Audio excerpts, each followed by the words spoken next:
Presque néo-gothique, il faut rentrer dans les bâtiments. Il ne faut pas se contenter de voir ça.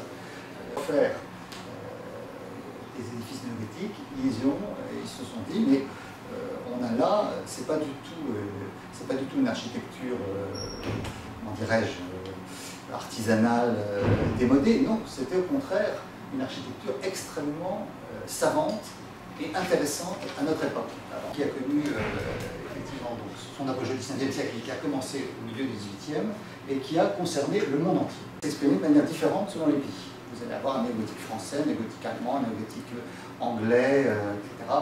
Et, cette attention à la matière et à la qualité du détail qui caractérise toute cette époque,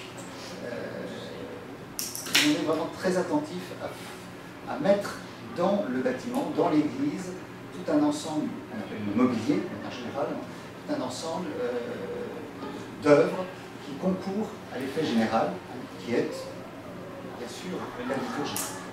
René et il aboutit à des créations, en général, souvent très belles, à la fois dans la qualité du dessin, bien sûr, un dessin un peu académique, qualité du dessin, mais aussi qualité de la couleur, parce qu'on fait beaucoup d'efforts pour retrouver l'éclat des couleurs médiévales. Ce qui est important de se rappeler, c'est que c'est un mouvement qui est à la fois laïque et religieux. C'est-à-dire qu'on va avoir bien sûr de nombreuses églises qui vont être construites dans le monde entier en style néogothique, mais aussi des châteaux.